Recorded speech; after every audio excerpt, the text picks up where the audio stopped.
بسم اللہ الرحمن الرحیم۔ ایک مرتبہ حضرت عیسیٰ علیہ السلام اپنے ساتھیوں کے ساتھ چل رہے تھے۔ اتنے میں آپ کے حواریوں نے کہا، اے عیسیٰ علیہ السلام، کیا آپ کا رب آسمان سے کھانا اتار سکتا ہے؟ تو یہ سن کر اللہ کے نبی حضرت عیسیٰ علیہ السلام نے فرمایا، اے لوگو، اگر تم مومن ہو تو اللہ سے ڈرو۔ تو انہوں نے کہا، ہم تو اپنے ایمان کی تازگی کے لیے یہ عرض کر رہے ہیں تاکہ ہم اللہ کی قدرت کو دیکھیں، پیٹ بھر کے کھانا کھا کر اپنے ایمان کو بڑھائیں، اور وہ لوگ جو کفر پر ہیں ان کا ایمان بھی آپ پر ہو جائے۔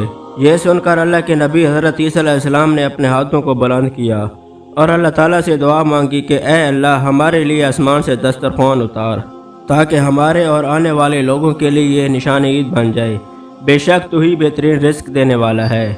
اللہ نے جیسے ہی حضرت عیسیٰ علیہ السلام کی آواز سنی تو فرمانے لگے، اے عیسیٰ، تمہارے رب نے تمہاری دعا قبول کی، لیکن اس دسترخوان کے اترنے کے بعد اگر ان لوگوں نے خیانت کی تو ان پر وہ عذاب نازل ہوگا جو آنے والی نسلوں کے لیے مثال بن جائے گا۔ ابھی یہ الفاظ مکمل ہو ہی رہے تھے کہ اتنی دیر میں آسمان سے فرشتے دسترخوان اتار کر لے آئے، جس میں 7 مچھلیاں اور 7 روٹیاں تھیں۔ بعض روایتوں میں ہے کہ آسمان سے مچھلی اور گوشت اترا، اور کچھ روایات میں ہے کہ ایک بڑی مچھلی خوب پکی ہوئی اور قسم قسم کی سبزیاں روٹیاں تھیں، اور ایک روٹی پر روغن زیتون، ایک پر شہد، ایک پر گھی، ایک پر پنیر اور ایک پر گوشت کی بوٹیاں تھیں۔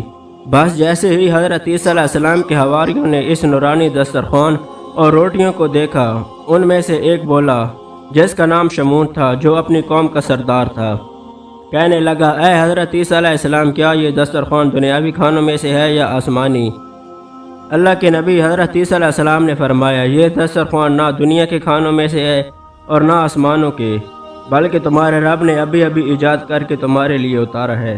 پھر آپ فرمانے لگے، خوب سیر ہو کر کھاؤ، مگر اس میں خیانت نہ کرنا اور نہ ہی کل کے لیے ذخیرہ کرنا، ورنہ اللہ کا عذاب تم پر نازل ہوگا۔ لیکن افسوس، وہ لوگ اس کھانے میں خیانت بھی کرتے اور کل کے لیے تھوڑا تھوڑا ذخیرہ بھی کرنے لگتے ہیں۔ بس جیسے ہی رات ہوئی، سب پیٹ بھر کے سوتے ہیں اور اللہ کا عذاب ان پر نازل ہو جاتا ہے۔ اگلی صبح جیسے ہی سورج طلوع ہوا تو ان میں سے کچھ بندر تو کچھ خنزیر بن جاتے ہیں اور ادھر ادھر بھاگنا شروع کر دیتے ہیں اور اپنے آپ کو نوچتے رہتے ہیں۔ جب اللہ کے نبی حضرت عیسیٰ علیہ السلام نے ان کو دیکھا تو اللہ تعالیٰ سے دعا کی، تو تیسرے دن سارے نافرمان سب مر کر فنار ہو گئے۔ بے شک جو لوگ اللہ تعالیٰ کے نافرمان ہوتے ہیں ان کا یہی اشر ہوتا ہے۔ اللہ تعالیٰ نے اس واقعے کا ذکر قرآن مجید فرقان حمید کی سورت معاہدہ میں محفوظ کر دیا، تبھی اس سورت کو سورت معاہدہ یعنی دسترخوان کہتے ہیں۔ اے ہمارے رب، تو ہم سب کو ویسا بنا جیسا تو ہم سب کو دیکھنا چاہتا ہے۔ امید کرتا ہوں دوستو آج کی ویڈیو آپ کو ضرور پسند آئی ہوگی۔ ویڈیو اچھی لگے تو ہمارے چینل ورلڈ وائس کو ضرور سبسکرائب کریں اور اس ویڈیو کو اپنے دوستوں کے ساتھ ضرور شیئر کیجیے گا۔